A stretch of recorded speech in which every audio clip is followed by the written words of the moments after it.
Good morning. कैसे हैं आप सब? आपका स्वागत है हमारे चैनल में। और आज हम पढ़ने वाले हैं पॉलिटी यानी भारत का संविधान। और इस संविधान में आज हमारा सबसे पहले हम ये जानेंगे कि इस संविधान की प्रस्तावना क्या है और क्या उद्देश्य है। और उसके बाद हम अगले लेसन्स में और काफ़ी कुछ जानने की कोशिश करेंगे। लेकिन सबसे पहले हम शुरुआत करते हैं संविधान की प्रस्तावना से। देखिए, यह है संविधान की प्रस्तावना।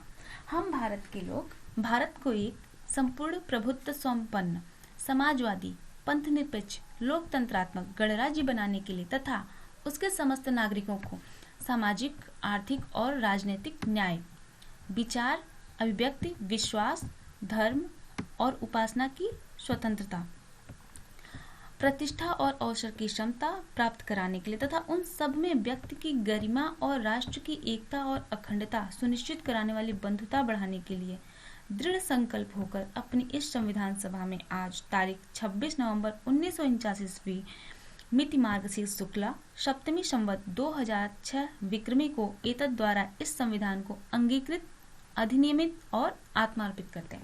और पता है, इस उद्देशिका से बहुत सारे प्रश्न बनते हैं और ऐसे प्रश्न बनते हैं जो एकदम सामने आपको दिख रहे हैं। देखिए, सबसे पहले हम बात करते हैं कि हमें जो भारत है, कैसा भारत है हमारा। तो संपूर्ण प्रभुत्व संपन्न।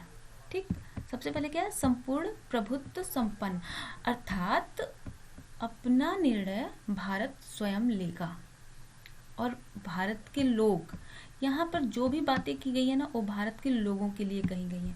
तो यहाँ का मूल क्या है? हमारे संविधान का मूल क्या है? मूल में कौन से लोग हैं और किनके लिए यह संविधान है? तो यह है भारत के लोग।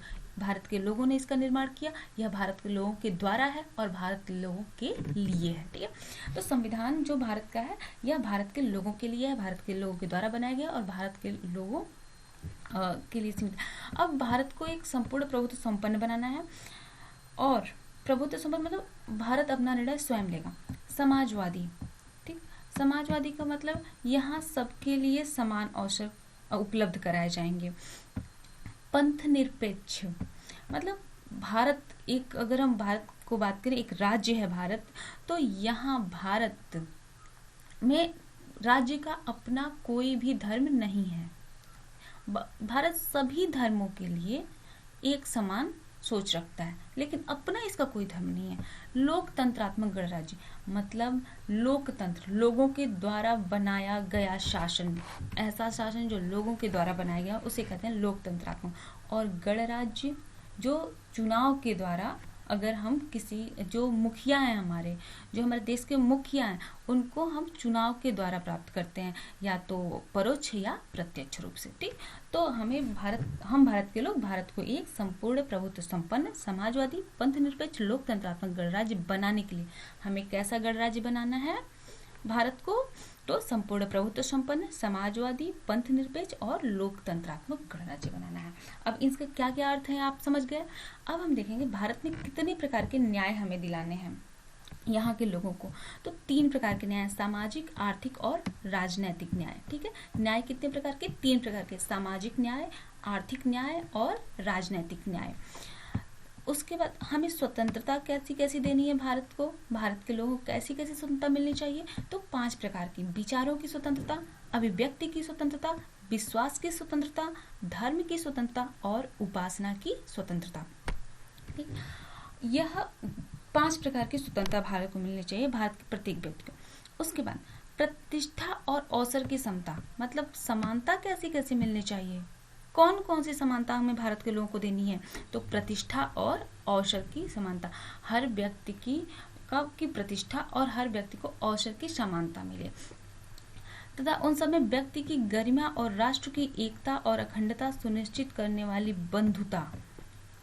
ठीक, जो हमारी बंधुता है वह कैसी होनी चाहिए? राष्ट्र की एकता और अखंडता सुनिश्चित करने वाली। ठीक, तो यह एक प्रकार की बंधुता हमारे यहाँ है। तो क्या हुआ, हमने क्या कहा, भारत के संविधान की प्रस्तावना में 3 प्रकार के न्याय, 5 प्रकार की समानता, 5 प्रकार की स्वतंत्रता, 2 प्रकार की समता, ठीक, और एक बंधुता, कौन सी बंधुता, राष्ट्र की एकता और अखंडता सुनिश्चित करने वाली बंधुता की बात कही गई है। इससे क्वेश्चन ये बन सकता है कि भारत में जो उद्देशिका है संविधान की, उसमें कितने प्रकार के न्याय की बात की गई है, या कितने प्रकार की स्वतंत्रता की बात की गई है, या कितने प्रकार की समता की बात की गई है। अब अगला हम ये देखेंगे कि भारत में जब भारत संविधान का निर्माण हुआ तो इसे किस दिन कब अंगीकृत किया गया। तो 26 नवंबर 1949 को इसे अंगीकृत किया गया। अंगीकृत करना मतलब शामिल करना या इसे प्राप्त करना, तो स्वीकार करना। अंगीकृत करने का मतलब समझिए स्वीकार करना। तो इसे स्वीकार कब किया गया? 26 नवंबर 1949 को। और अधिनियमित करना मतलब इसे नियमों के द्वारा जोड़ लिया गया और आत्मार्पित किया गया। तो यह तीनों किया गया इसे 26 नवंबर 1949 को। इसमें दो कंफ्यूजन कहाँ होता है कि क्वेश्चन आता है भारत के संविधान को कब लागू किया गया और कब अंगीकृत किया गया। तो बात अगर अंगीकृत करने की हो तो 26 नवंबर 1949, और बात अगर लागू करने की हो तो है 26 जनवरी 1950। ठीक, अब इसके बारे में हमने ये पढ़ लिया। भारत की शक्ति का स्रोत भारत की जनता है। शासन व्यवस्था का स्वरूप संपूर्ण प्रभुत्व संपन्न अर्थात भारत एक संप्रभु राष्ट्र है, इसके बारे में हम पढ़ चुके हैं। समाजवादी सभी का कल्याण यानी मिश्रित अर्थव्यवस्था। देखिए जब बात समाजवादी की होगी तो मिश्रित अर्थव्यवस्था की बात होती है। ठीक, पंथ निरपेक्ष, भारत का राज्य का अपना कोई धर्म नहीं होता, राज्य सभी धर्मों को समान दृष्टि से देखता है। लोकतांत्रिक अर्थात जनता का शासन, और गणराज्य का अर्थ जो अध्यक्ष है, राज्य का अध्यक्ष, उसका चुनाव प्रत्यक्ष या अप्रत्यक्ष रूप से होगा। ठीक, अगला इसका उद्देश्य क्या था? तो 3 प्रकार के न्याय, 5 प्रकार की स्वतंत्रता, ठीक, और उसके बाद बंधुता और समता, यह देने की कोशिश की गई है। अब इससे जुड़े कुछ क्वेश्चन आते हैं, उनको हम देख लेते हैं। उसके पहले प्रस्तावना के संबंधित वाद क्या क्या थे। एक क्वेश्चन आता है अक्सर कि बेरुवाड़ी वाद संघ किससे संबंधित है? बेरुवाड़ी संघवाद किससे संबंधित है? तो यह संबंधित है हमारे प्रस्तावना से। ठीक है, इसमें था प्रस्तावना संविधान का भाग नहीं है, इसमें संविधान में संशोधन नहीं किया था, और इसका समय क्या था? 1960। ठीक, उसके बाद दूसरा है केशवानंद भारतीवाद, यह 1973 का वाद है, और इसमें ये कहा गया कि प्रस्तावना भी संविधान का भाग है। देखिए जब निर्माण हुआ था तो पहले यह कहा गया 1960 में बेरुवाड़ी संघवाद में कि प्रस्तावना संविधान का भाग नहीं है, लेकिन जब केशवानंद भारतीवाद 1973 में आया तो उसमें कहा गया, सुप्रीम कोर्ट ने कहा कि नहीं, प्रस्तावना भी संविधान का भाग है।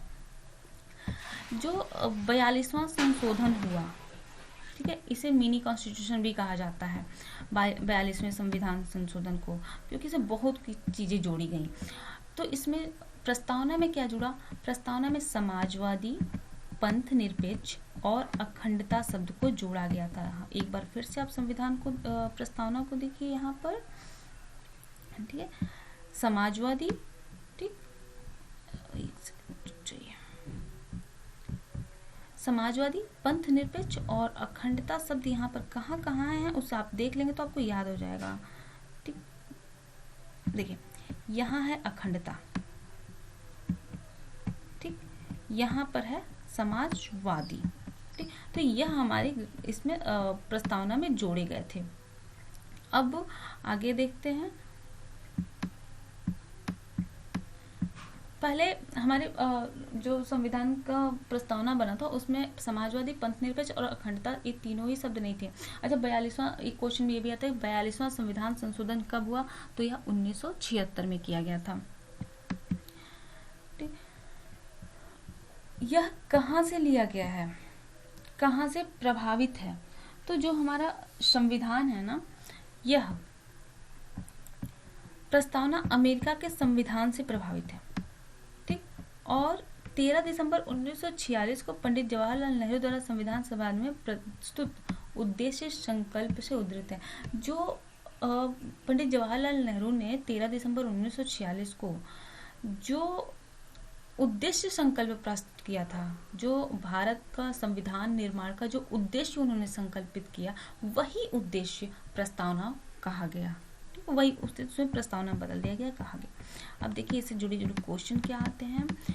निम्नलिखित में कौन सा शब्द भारतीय संविधान की प्रस्तावना में नहीं लिखा गया है?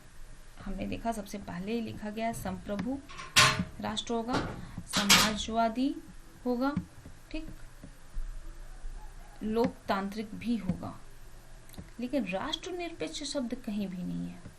ठीक, धर्मनिरपेक्ष है लेकिन राष्ट्रनिरपेक्ष नहीं है। देख लीजिए आप यहाँ पे, यहाँ क्या है, पंथ निरपेक्ष, पंथ निरपेक्ष या धर्मनिरपेक्ष, लेकिन यहाँ पर कहीं भी ऐसा नहीं है कि हमारा जो संविधान है वह राष्ट्रनिरपेक्ष हो। ठीक, राष्ट्रनिरपेक्ष कोई शब्द नहीं है। अब देखिए अगला, निम्नलिखित में कौन सा कथन सत्य नहीं है? भारतीय संविधान के लागू होने की तिथि 26 नवंबर 1949 है। हमने जाना कि यह लागू होने की तिथि नहीं है, यह कौन सी तिथि है? आत्मार्पित करने की, अंगीकृत करने की। और लागू होने की तिथि कौन सी है? 26 जनवरी 1950। धर्मनिरपेक्ष शब्द को 42वें संविधान संशोधन के द्वारा जोड़ा गया था, बिल्कुल सही है। 42वां संविधान संशोधन 1976 में हुआ, यह भी सही है। भारतीय संविधान में सामाजिक, आर्थिक और राजनीतिक न्याय को रूसी क्रांति से लिया गया है, यह भी सही है। कौन सा कथन सही नहीं है? तो अंगीकृत करने को यहाँ इन्होंने लागू करना लिखा हुआ है, यह सही नहीं है। संप्रभु भारत के मामले में कौन सा कथन सही नहीं है? भारत किसी देश पर निर्भर नहीं है, ऐसा नहीं है भाई। भारत तब कुछ मामलों में दूसरे देशों पर भी निर्भर है, जैसे व्यापार के मामलों में। भारत किसी अन्य देश का उपनिवेश नहीं है भाई, ब्रिटिश उपनिवेश है भारत। भारत अपने देश का कोई हिस्सा किसी अन्य देश को दे सकता है, बिल्कुल दे सकता है। भारत अपने आंतरिक मामलों में संयुक्त राष्ट्र की बात मानने को बाध्य है, नहीं। भारत अपने आंतरिक मामलों में संयुक्त राष्ट्र की बात मानने को बाध्य नहीं है। अगला देखते हैं, अगला प्रश्न क्या है? निम्नलिखित में धर्मनिरपेक्ष का सही अर्थ क्या है? धर्मनिरपेक्ष का सही अर्थ क्या है? सभी धर्म समान हैं, उन्हें सरकार का समर्थन प्राप्त है।